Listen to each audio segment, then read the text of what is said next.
Sejam muito bem-vindos a mais um episódio de História no Prato. Hoje vamos aqui no centro de São Paulo, no bairro da Liberdade, aqui no Jardim Japonês, iniciar então a nossa aventura buscando um pouquinho mais a respeito dos processos da imigração japonesa para o nosso território e também os sabores e histórias no prato japonês brasileiro, nipo-brasileiro.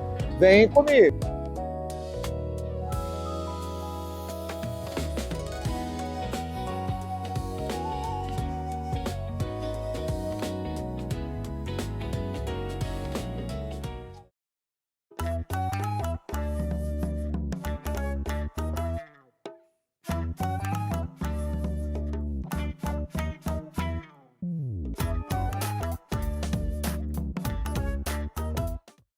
Então, pessoal, agora estamos aqui no restaurante Kazu, na região da Liberdade, para finalmente falar a respeito de um pouquinho de história.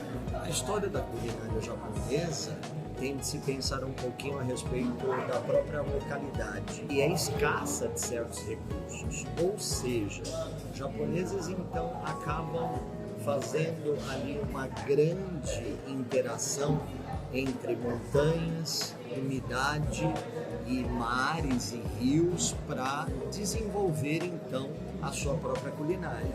Sabendo que os recursos são muito escassos, a gente precisa pensar na ideia então de que o arroz, os peixes e as algas criam pratos variados, mas de acordo com uma sazonalidade, produzindo caldos e processos para conservar essa comida, que vai desde o processo então que envolve as conservas e o processo de fermentação. Na dinastia Nara, no século VIII, cria-se então a ideia do washoku, que é a ideia de equilíbrio, ou seja, de se criar pratos com uma variedade não só de gorduras, de proteínas e de carboidratos, mas que também se pensa a ideia de um equilíbrio para o próprio organismo. E aí o shun, a ideia do evitar qualquer tipo de desperdício. Então, imaginando que se o território tem uma comida escassa, não podemos desperdiçar absolutamente nada daquilo que temos. E aí, uma terceira ideia, o bento, que é pegar então a parte das sobras, né, daquela parte que a gente chama aqui no Brasil de um jeito inapropriado de resto, mas de aproveitar tudo aquilo que foi produzido de uma refeição grande para se criar outras refeições. Então, um prato completo, não só de sabores, de também evitar desperdício e, de fato, então, uma ideia também com a natureza de uma sustentabilidade, de ter, então, com essa relação, algo extremamente aproveitável. Iniciando, então, essa degustação incrível, a gente precisa pensar um pouquinho a respeito da relação com os vegetais, com a própria natureza. Então aqui a gente tem na abertura a saladinha, né, com uma parte de abobrinha, aqui a berinjela e uma selga. E aí lembrando, no processo aqui de uma berinjela marinada, a mesma coisa com a abobrinha e a selga bastante apimentada. São formas aí de manifestações de conservação do próprio alimento e de repetição com uma ideia da relação com a natureza.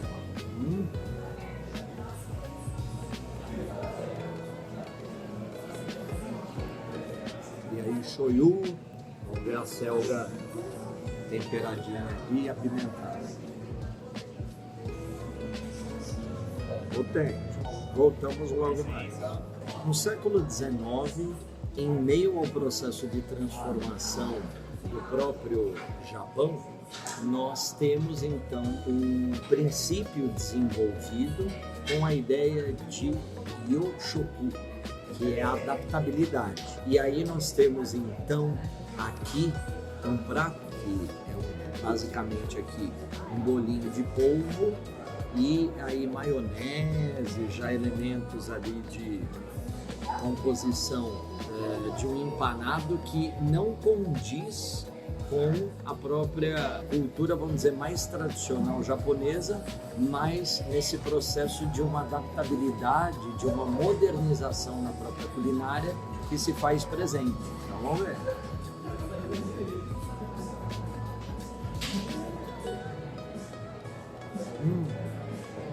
Quente pra caramba, né? Aí queima toda a boca, mas incrível, porque você tem ali a sensação do próprio mar, mas aí a estrutura da massinha interna, que lembra aquela massinha do próprio tempurá, e aí esse chan, né, com uma estrutura mais modernosa, trazendo aí esse yoshoku, presente desde o século XIX até os dias de hoje.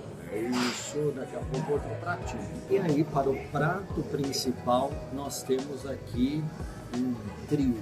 Aliás, 2 pratos e a bebidinha típica. Nós temos o misoshiro, e aí basicamente aqui a gente tem o miso, que é soja, água, sal, e ali alguns vão formando essa sopinha quentinha. E lembra aqui então aspectos do próprio momento da sobrevivência, um período mais de inverno, e aí aquilo que acaba esquentando a alma.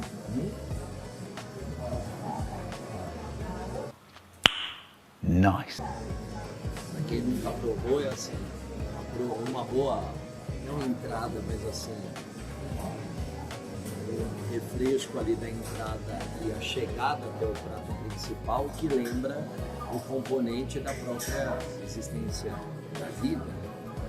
Esse quente, frio, cru, fresco, ao mesmo tempo da intensidade da própria vida. E o katsudon. O katsudon é um prato que nós temos aqui, então a presença das próprias tiras de carne. Então aqui tem uma tira generosa de carne, embaixo tem o próprio gohan, né, que é o arroz, embaixo, e aqui um ovinho. É a ideia da própria produção básica da culinária japonesa com relação ao arroz. E aí, ou a relação com carnes, que muitas até vieram de fora, ou os peixes, que para se preservar muito mais são curados, eles são preservados. E aqui em cima do próprio prato, a presença das algas. Então a gente tem aqui a própria terra com arroz e os vegetais. Aqui nós temos o mar, a alga e novamente terra, com a presença não só da carne, mas também do próprio ovinho que está aqui, trazendo uma ideia de algo bastante complexo em relação à própria composição dos pratos japoneses, tendo em vista temperos, o shoyu, o wasabi, que é a partir de uma raiz que leva 18 meses para chegar na sua maturidade e depois ser utilizada na própria culinária, é a base desses caldos com miso. E aí, de novo, aquela parte da integração na culinária, no prato, no próprio equilíbrio, no de equilíbrio com a composição aqui dos próprios insumos. Então aqui vamos dar uma provadinha no prato principal. Muito bom.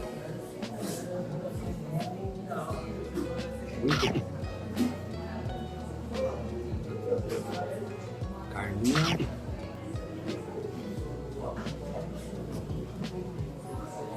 Ok. E aí assim, só passou um pouco o ponto, tá mais dura, mais passadinha a carne, então, mas no geral, a complexidade do alimento é aquela ideia do prato da sobrevivência, aquela ideia da integração e ao mesmo tempo também do não desperdício. Então, o aproveitamento desse prato, por assim dizer.